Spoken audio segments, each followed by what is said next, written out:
Alô? É a Raquel? É Olavo de Carvalho. Oi, olá. Bom, a gente pode fazer agora, se me ajuda com isso? Pode, perfeitamente. Ah, então ok. Bom, olá, retomando, o primeiro ponto que eu queria que você comentasse é o seguinte, né?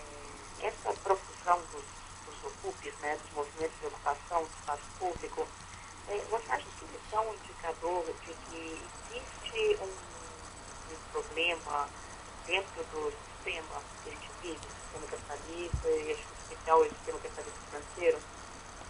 Olha, em primeiro lugar, não tem sentido a gente averiguar as causas de tentar averiguar as causas de alguma coisa, enquanto a gente não tem uma descrição completa da própria ação. Não é isso? Então, primeira coisa, antes de saber o porquê, você tem que saber o quê. E o que está acontecendo exatamente pode ser rastreado pelas condições que possibilitam a própria ação. Então, em primeiro lugar, ninguém faz o que não tem meios para fazer. Então, uma boa maneira de você pegar a substância da ação é você ver quais são os meios utilizados. Ora, os meios utilizados, no caso, são enormes fortunas. Essa coisa custa, vamos dizer, esses movimentos custam assim, um absurdo. E quando nós rastreamos para saber de onde saiu o dinheiro, saiu dos mesmos grandes investidores contra os quais os movimentos protestam. Portanto, isto aí, tudo o que está acontecendo, se explica pelo seguinte fator: só age quem pode agir. Então, quem tem os meios de ação, quem consegue mobilizar esses meios de ação, não é isso? E, em suma, de onde vem o dinheiro. Né? Aqui nos Estados Unidos, praticamente, este movimento é financiado inteiramente pelo George Soros, o qual é um parceiro do governo Obama. Então é o seguinte, os agentes efetivos são o governo por um lado e George Soros por outro. No que eles estão interessados? Estão interessados em aumentar tremendamente o poder do governo central. Curiosamente, você veja que esses meninos lá que estão ocupando lá do Occupy Wall Street, eles dizem que protestam contra Wall Street, portanto contra a grande finança internacional, mas eles nada fazem contra a grande finança internacional. Eles se voltam contra, por exemplo, o Rupert Murdoch, o homem da Fox, que não é um financista, que não tem nada a ver com Wall Street. Ao passo que George Soros, que é a própria Wall Street encarnada, eles não fazem nada contra o cara. Então, você veja, já nos anos 30, houve um sujeito chamado Hermann Rauschning, que escreveu um livro muito significativo. Ele era um político, um militante do Partido Nazista, fez uma carreira dentro do Partido Nazista, chegou a ser governador de uma província, e quando ele entendeu como a coisa funcionava, ele ficou horrorizado, largou tudo, fugiu para a Inglaterra e escreveu 2 livros de diagnóstico do movimento nazista, que são obras-primas. E um deles chama-se Warning to the West, Advertência ao Ocidente. E ele dizia o seguinte: olha, o Estado moderno se tornou tão poderoso, a burocracia é tão complexa, que as revoluções populares se tornaram impossíveis. De agora em diante só ocorrerão revoluções por cima. Quer dizer, que é o próprio governo, a própria classe dominante que promove as revoluções quando interessa aumentar o seu poder.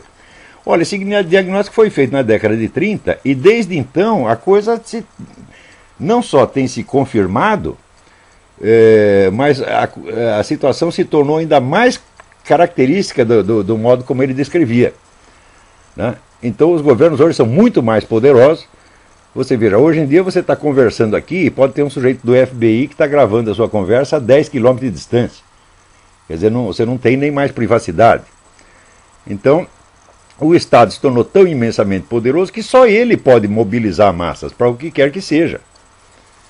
E é exatamente o que está acontecendo aqui. Quer dizer, o governo americano está instigando esses movimentos e, por outro lado, George Soros e outros financistas interessados em governo global também estão fazendo. Isso é mais uma operação para facilitar a formação do governo global. É somente isso. Não é nada mais. Agora, a verborreia anticapitalista, né, é só pretexto, quer dizer, um pretexto tradicional repetido, mas dentro de uma situação que já não corresponde ao que eles estão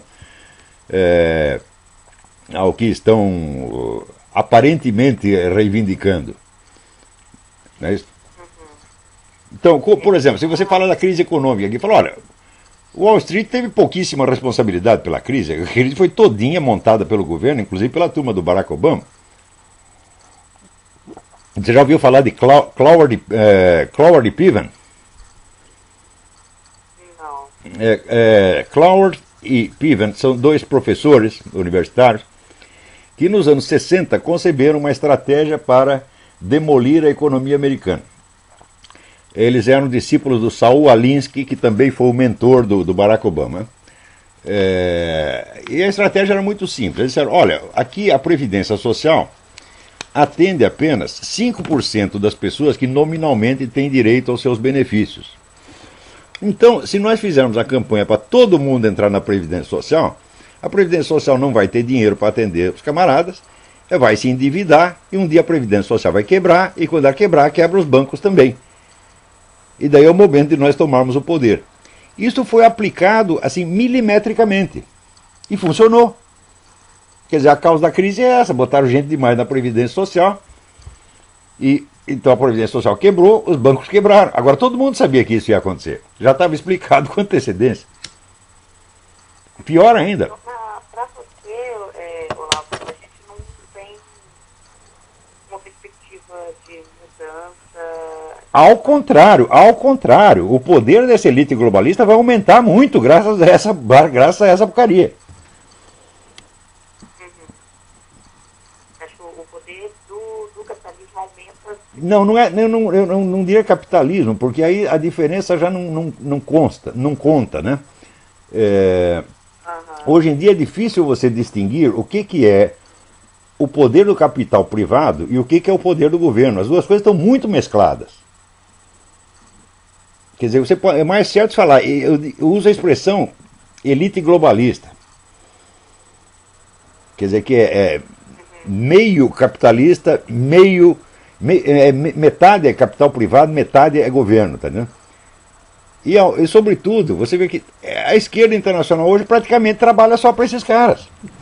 Toda a ação supõe um agente, e o agente tem que ter os meios de ação. Só quem tem os meios de ação hoje é a elite globalista, que domina ao mesmo tempo o capital privado e os governos. Então, vamos dizer, equacionar a coisa em termos de luta de classes ou de revolta social está completamente inadequado à situação. Não porque esse pessoal do Occupy Wall Street não é povão, não é trabalhador, né? É estudante, é ungueiro. Tira um pouco o poder de contestação deles. Não entendi a sua pergunta. Você acha que essa característica tira a legitimidade do poder de... Não há contestação nenhuma, isso é uma revolução desde cima. Quer dizer que quem está no poder vai ter mais poder ainda. Sob essa aparência, vamos dizer, enganosa de uma revolução social. Olha, hoje em dia, se você acompanhou o meu debate com o professor Alexandre Dugin? Não. Sabe quem é o Dugin, né? É o mentor do Putin. Esse debate está online. Se você puser Olavo de Carvalho e Alexandre Dugin, você vai encontrar. No meu site também tem. Então, ali eu aproveitei a ocasião para explicar o seguinte. Hoje em dia só existem 3 grandes focos de poder no mundo que, de certo modo, estão disputando o controle global. Esses 3 são, primeiro, essa elite globalista ocidental, que se reúne no CFR, Council of Foreign Relations, Comissão Trilateral, em suma, é pelos Rockefeller, George Soros, essa gente toda. Segundo, você tem a elite russo-chinesa, que é herdeira do antigo Partido Comunista e, no fim das contas, é constituída do serviço secreto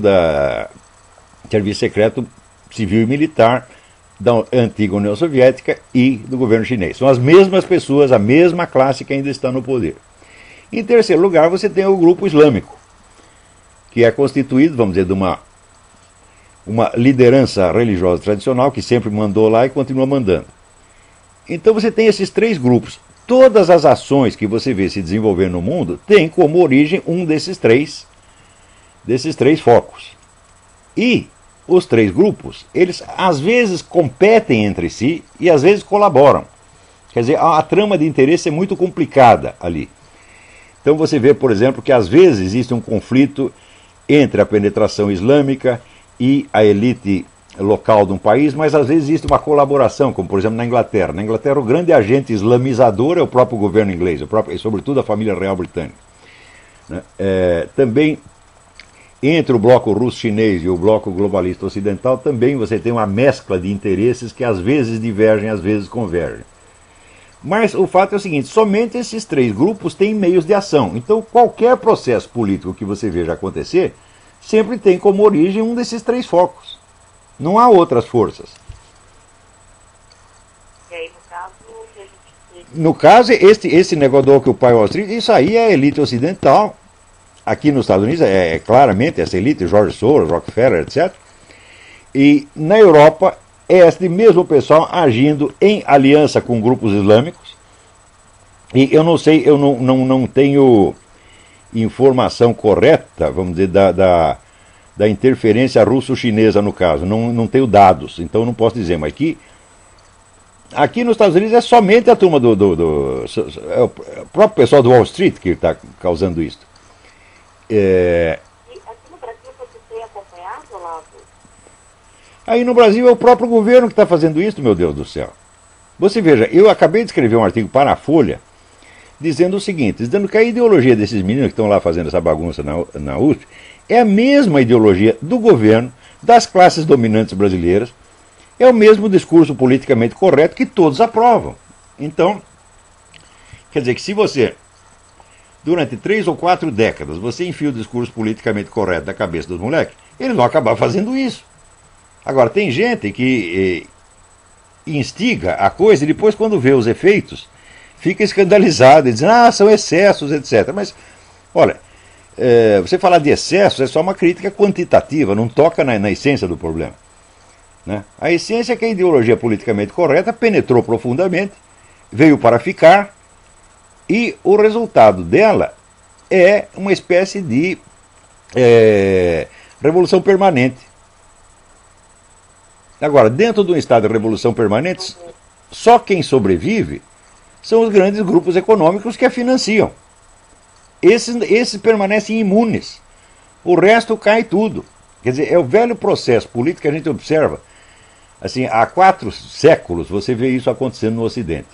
Os poderes intermediários são cada vez mais minados e o poder supremo fica cada vez mais poderoso com o auxílio da própria massa. Você vê, como se constituíram as grandes ditaduras do século XX? Com o auxílio da massa. Quer dizer que a massa tem sido sempre massa de manobra. E jamais ganha alguma coisa com isso. São somente, vamos dizer, somente o poder central e seus aliados é que ganham. Sempre foi assim, tem sido assim há 4 séculos e vai continuar sendo assim. Agora, a possibilidade de uma mudança nisso... A possibilidade de uma mudança nisso depende do seguinte, Raquel. É necessário que os intelectuais, que as pessoas de estudo, comecem a estudar seriamente a constituição do poder político na atualidade e entendam que ele não pode mais ser descrito nos termos de Karl Marx e outros autores de 1,5 século atrás. Nós temos uma situação completamente diferente hoje. Então esse pessoal que fala, não, nós vamos derrubar o capitalismo, instituir o socialismo, tal, isso é tudo uma besteirada. O que eles vão fazer é fortalecer o poder de quem já tem poder. Quer dizer, vamos dizer, se fosse... qual é o sentido de uma luta pela liberdade hoje? A luta contra a liberdade é a luta contra as elites globalistas. Contra as 3 elites globalistas. A ocidental, a russo-chinesa e islâmica. Mas só que essa luta não existe, né? Que não existe luta política sem dinheiro que a financie. O dinheiro só tem uma fonte e eles só financiam o que os favorece. Então, e Mas 100%, 100%. É só você saber de onde veio o dinheiro. Você vê, antigamente as pessoas quando faziam revolução, como é que eles arrumavam dinheiro para fazer a revolução? Eles assaltavam trens, assaltavam bancos, etc. Agora não precisa mais nada. O banco dá o dinheiro para eles. Portanto, isso não é uma revolução efetiva. Isso é vamos dizer, uma farsa, um simulacro de revolução. Por exemplo, agora o governo americano está louco para aumentar o sistema de controles que ele tem sobre a população. Tá certo? Hoje, inclusive, daqui a pouco, quando for 2 horas da tarde aqui, eles vão fazer um teste, vão desligar toda a rádio e televisão para tudo ser conectado na central do governo. É uma coisa inédita na história do mundo. Quer dizer, o governo vai ter o controle total das emissões de rádio e televisão no país. Outra coisa, hoje você tem projetos na ONU que dão aos governos, e especialmente ao governo mundial, que é centralizado na própria ONU, o poder de determinar assim, onde você pode morar, o que você pode comer, que escola seu filho tem que ir. Quer dizer, é uma ambição de poder monstruosa, como nunca houve. E esse pessoal está usando esses movimentos desse tipo para criar vamos dizer, um simulacro de crise e justificar a adoção de medidas cada vez mais controladoras, cada vez mais centralizadoras. De modo que os governos ocidentais, daqui a pouco, vão estar competindo com a União Soviética, está entendendo? Hoje você tem, já nos Estados Unidos, você tem meios de controle social que os soviéticos nem tinham pensado. Agora, dos pontos em comum, né, dos diversos movimentos que têm surgido, é justo de democracia participativa, né? Mas olha, você vê, a democracia participativa é a coisa mais totalitária que existe. A coisa mais fácil é você controlar uma democracia participativa. Você vê o experimento que houve no Rio Grande. Eles faziam lá, né, orçamento participativo. Quem controlava o orçamento participativo? O mesmo partido que estava no governo, que era o PT.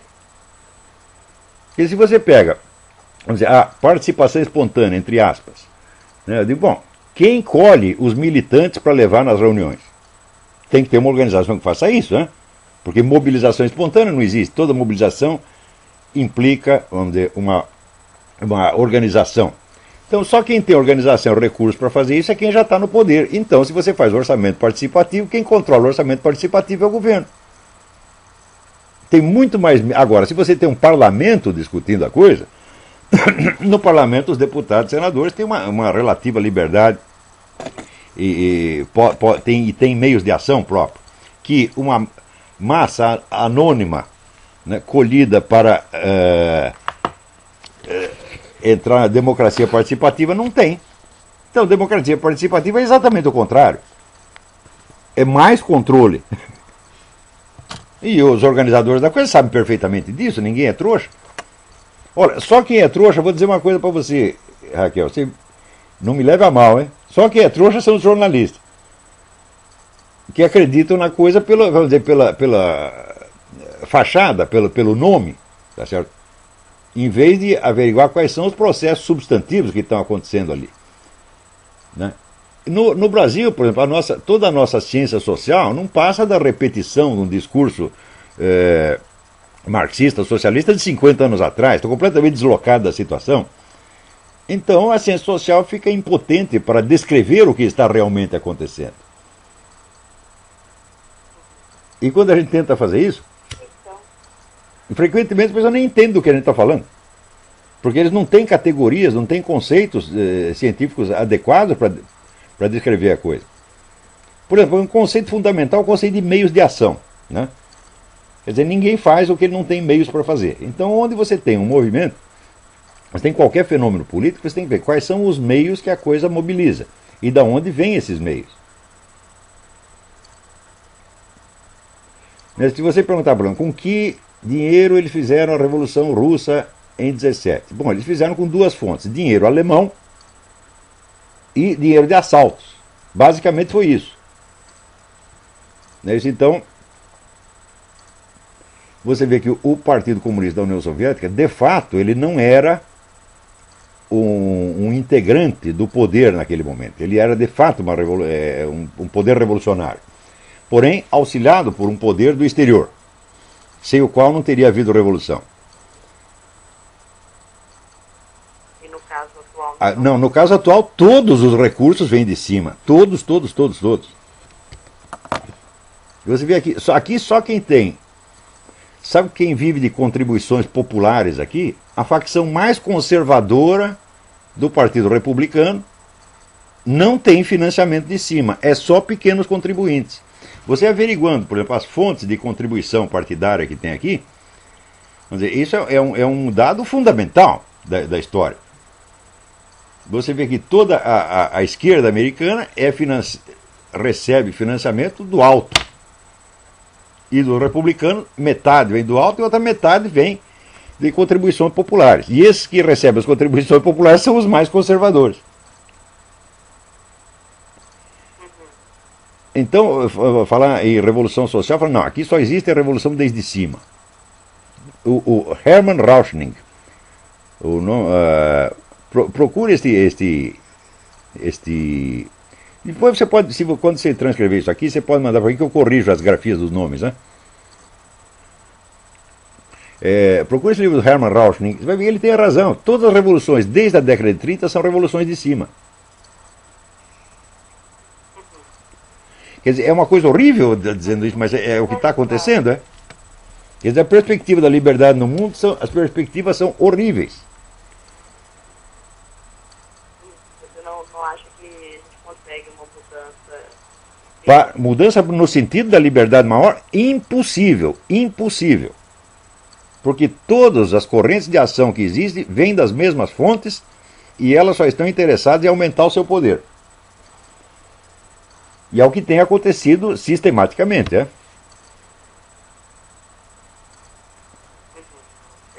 Você veja uma coisa, veja o que aconteceu no Brasil. Você veja, o capital internacional, com esta ascensão da esquerda ao poder no Brasil, o capitalismo internacional perdeu alguma coisa ou ganhou? Ganhou. Continuou na mesma. Ganhou, mas foi ele mesmo que financiou isso aí. Meu Deus do céu.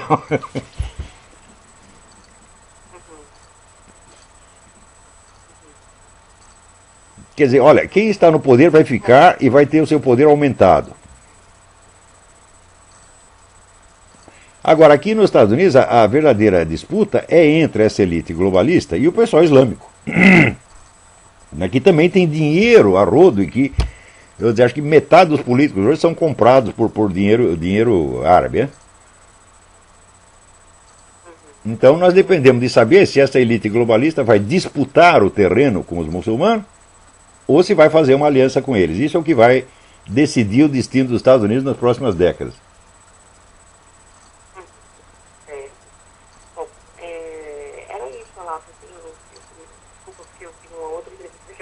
Espero que tenha esclarecido alguma coisa.